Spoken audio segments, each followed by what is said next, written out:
belum muslim saya, tapi udah bisa baca Al-Quran.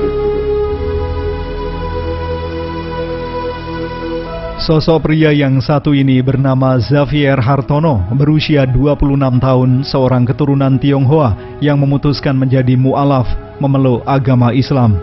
Ia asli dari Lasem, namun setelah menikah, sekarang berdomisili di Desa Japiledok, Kecamatan Pancur, Kabupaten Rembang, Jawa Tengah. Xavier Hartono mendapatkan tambatan hati, kebetulan sama-sama alumni Pondok Pesantren Kauman, Desa Karangturi, Lasem.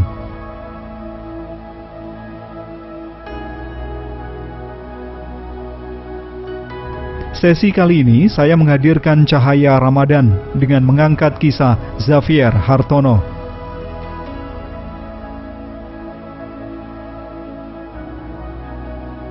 Dulu awal mulanya masuk Islam itu ketika saya itu hampir masuk ke bangku SMP. Sebelumnya itu kan di keluarga kami itu emang bebas, mau agama apapun itu boleh, yang penting itu kalau misalkan jadi Islam itu jadi muslim yang baik. Kita mau masuk ke Katolik jadi seorang Katolik yang baik gitu. Pokoknya seperti itulah dinamika di keluarga Tionghoa, khususnya di Lasem itu emang bebas kalau masalah beragama. Lalu ketika saya SD itu mulai tertarik di agama Islam itu karena saya itu kalau diajak sama orang yang ngomong saya ke pasar itu, saya mintanya pasti itu kalau nggak sarung, kadang minta peci, kadang minta sajadah seperti itu, kadang sempat minta diajarkan buku Iqra itu. Jadi sebelum saya masuk Islam masih agama keturunan agama Katolik itu kan saya boleh terserah mau beli apa gitu. Di pasar saya minta buku Iqra, minta diajarkan itu kelas 2 SD itu selesai gitu. Jadi saya belum muslim waktu itu, jadi sebelum muslim saya tapi udah bisa membaca Al-Quran gitu.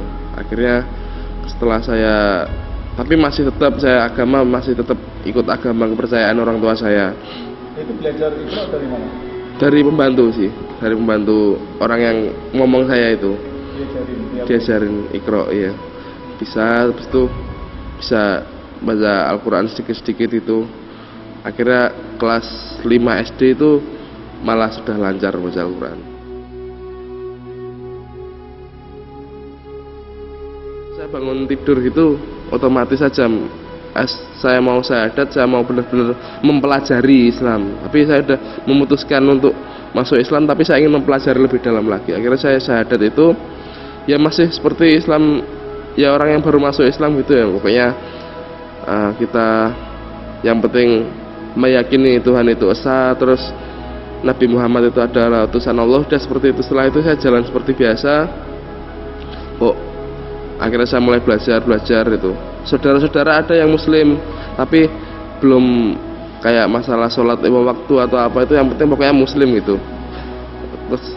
Terus saya tertarik itu belajar sholat tuh, kenapa kita harus sholat, kenapa kita harus puasa, kenapa kita harus zakat, seperti itu. Akhirnya saya semakin mantap di situ.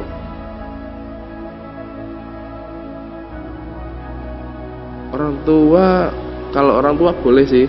Mama waktu keadaan itu sudah muslim, udah jadi muslimah, nikah dengan ayah saya itu Islam itu, jadi boleh gitu. Bebas. Kalau dari keluarga lain mungkin ada yang nggak ngebolehkan. Pesannya cuma hati-hati, jangan sampai menjadi Islam tapi Islam yang berpaham radikal. Paling berat mas dirasakan waktu itu? Paling berat itu ini ya nggak ada sih, waktu itu nggak ada ya. Soalnya waktu itu kan lagi istilah orang jatuh cinta itu kan apapun itu akan dilakukan itu. Lagi istilahnya. Termasuk puasa? Puasa, langsung puasa.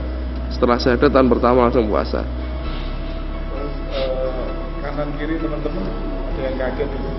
Ya kaget gitu. Saya kan menganut agama apapun sebelumnya agama yang taat. Saya sebelumnya sebagai seorang Katolik, saya sebagai Katolik yang taat.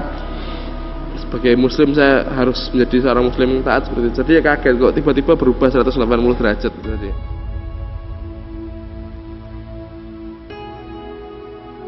Masuk Gontor itu ini yang unik malah. Kakek saya kan Konghucu waktu itu. Almarhum kakek saya itu Konghucu. Waktu itu Konghucu masih menganut agama keturunan Konghucu. Malah disuruh gini, itu loh bahasa Indonesianya gini ya, mungkin itu loh, ada pesantren yang nggak mungkin kamu makan paham radikal, tapi dia sangat moderat sekali memahami Islam. Nggak satu golongan atau beberapa golongan mewajibkan harus ini gitu, jihad apalah itu di kantor itu nggak netral, sangat netral. Kakek itu Konghucu tapi sangat memahami etimologi Islamnya seperti itu. Akhirnya saya tertarik, saya keliling ditunjukkan ke kantor itu, kok iya kok bagus itu loh mas, apa caranya itu moderat sekali terus. Tapi juga untuk akidah kan itu kan ranah pribadi itu, tapi juga sangat bagus sekali akidahnya, nggak terlalu ke kanan atau ke kiri gitu. Itu kakek malah yang ngucu waktu itu tahun 2009 ya, 2009 kakek itu ngajak main ke Gontor itu, masih waktu itu usia 70 tahun sih, tapi masih sehat kakek waktu itu. 70 seleksi baca tulis Al-Quran dan matematika itu. Tapi kan emang sudah saya persiapkan sejak kecil itu, sudah bisa langsung lolos.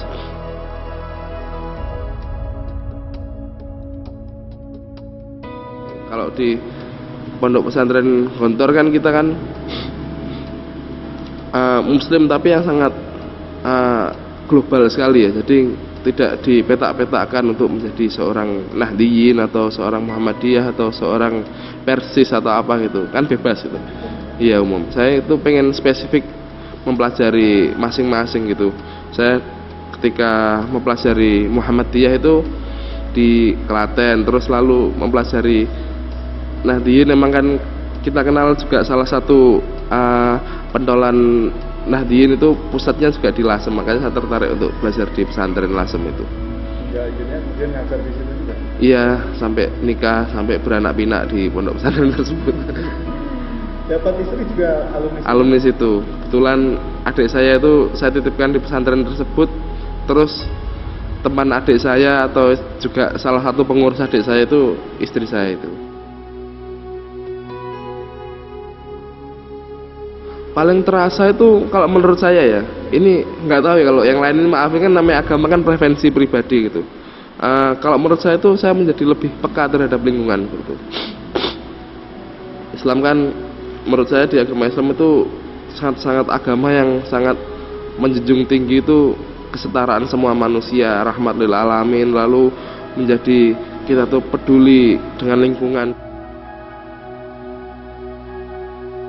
Jangan sampai itu kita dipetak-petakkan seperti itu. Agama itu benar-benar sangat ranah pribadi seseorang. Jadi jangan sampai gara-gara agama itu kita terpecah belah seperti itu. Sama muslim jangan sampai terpecah belah. Kita kan berhak ngomong kalau apa di rumah, di hati kita ya, kita berhak ngomong kalau istri kita itu harus istri kita itu paling analoginya seperti ini, istri kita tuh paling cantik gitu loh, gitu. Tapi kan ketika itu disampaikan di publik kepada istri orang lain, kepada teman kita, istri saya itu paling cantik, istrimu jelek, itu kan nggak etis sama sekali. Itu sama seperti agama, kita harus meyakini, maupun itu Kristen maupun Islam maupun Konghucu, Buddha, itu harus meyakini agamaku itu paling benar gitu, menurut saya paling benar. Tapi ketika itu menjadi konsumsi publik, kan konsumsi publik disampaikan oleh seorang pejabat publik atau apa, itu kan sangat-sangat tidak etis seperti itu. Iya, apalagi sampai menjelekkan. Itu tadi kisah seorang keturunan Tionghoa yang memutuskan memeluk agama Islam, Xavier Hartono. Semoga lain waktu kita bisa berjumpa lagi dengan kisah-kisah menarik lainnya.